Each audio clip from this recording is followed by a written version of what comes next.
Jerry Colangelo, it's good to see you. How you doing? I'm well. It's been a while. It's been a while. You've been traveling. You don't write, you don't call. I know. I'm just, you're just too big. No, not at all. This story today, where do you put this story in the growth of Phoenix sports? Well, it's a first in the sense that it is, as a matter of fact, the first Division I program in the city of Phoenix in its history. We think of Arizona State, by way of example, being Division I, but it's Tempe. It really isn't Phoenix proper. Mm-hmm. And so that in itself is unique. In most of the cities around the country, as you well know, you can go into a city of 500,000 people, let alone millions, and there's more than a few universities and campuses, but it's kind of unique here. It's different. And so for Grand Canyon to kind of rise from the ashes, if you will, sure, from an NAIA history and a great legacy, because they had some outstanding sports teams, and we're focusing on sports. But now to get to this pinnacle, if you will, Division I puts it in a new league in more ways than one. And now there's a new platform. The bar's been raised. They have a chance to, I think of Gonzaga, I think of Pepperdine, I think of Marquette. Mm-hmm. Grand Canyon can be all of that plus. They have great facilities here. They have the wherewithal to support it. I think the campus is going to explode in terms of a student body. And how many opportunities are there to have a community, the market the size that we have here, to be able to support it?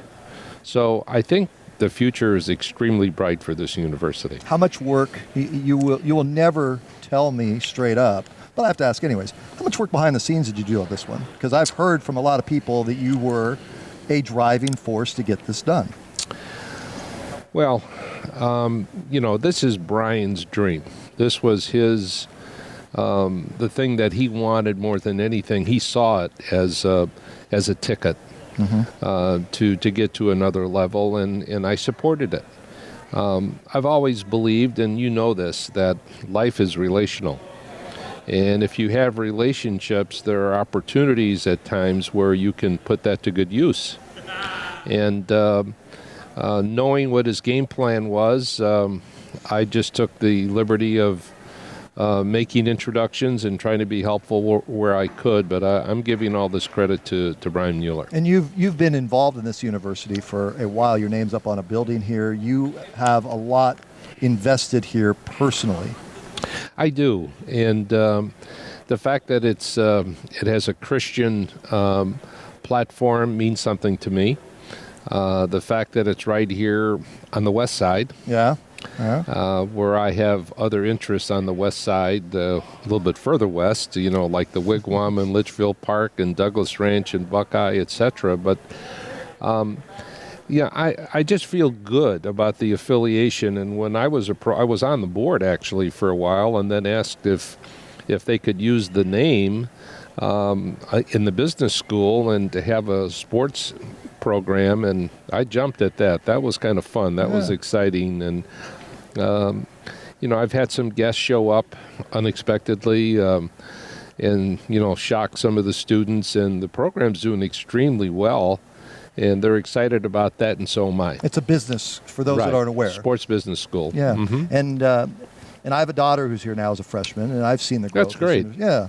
Allison is here. And I just looked at the university and saw the growth. And I actually was driving her down here today. I said, do you realize the significance of this? She said, you mean we could actually go compete against Notre Dame? She threw Notre Dame out. I said, well, you could go on the same court as them. I don't know if you'd compete right away.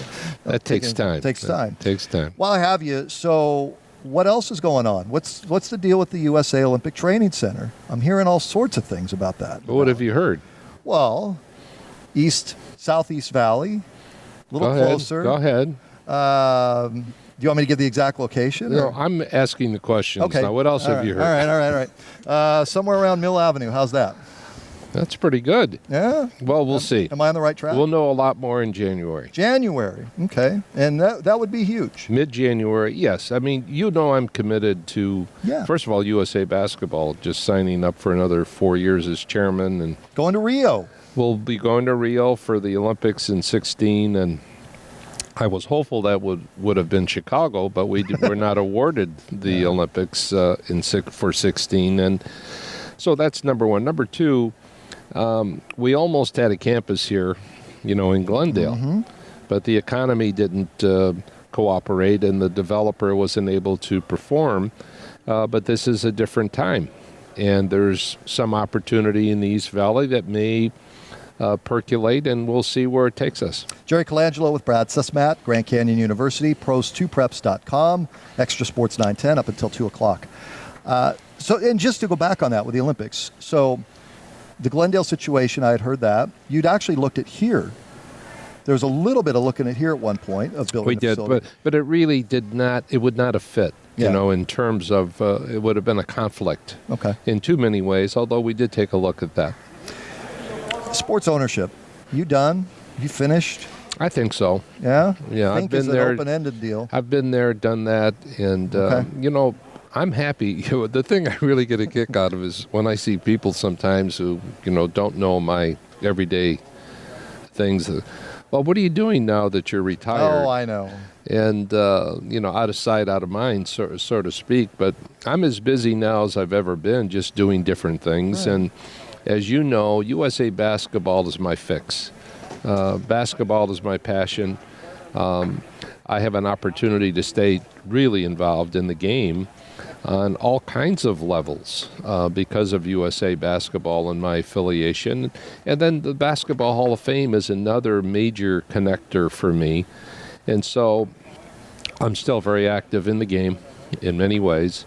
And then secondly, I'm very involved real estate-wise and on some other boards that I serve in, and I'm very excited about being involved with Grand Canyon the way I am. Yeah, I get asked this all the time. Is Jerry going to come back? And I said, look, and they know, look, you hosted a show, you know him. Well, I don't really know him now. All I know is what I hear.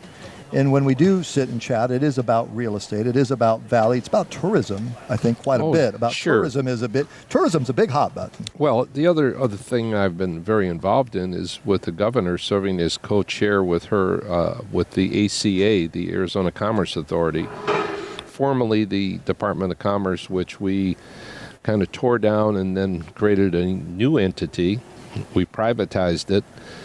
We put a package together with the legislature to give us a closing fund. We changed some laws, and we went from 35th in the country to the top 5 as a state to do business in and to attract new business. And the way things are in California, we can almost go to California and back up the trucks and just bring them across the line, because you're going to see a major exodus, in my opinion, which has already taken place. I think California lost 2 million people last year. Yeah. I'm glad I was one of those in 93, by the way. There you are. Appreciate you coming by. Okay, good to see you, Stay Brad. well. Jerry Take care. Colangelo with us.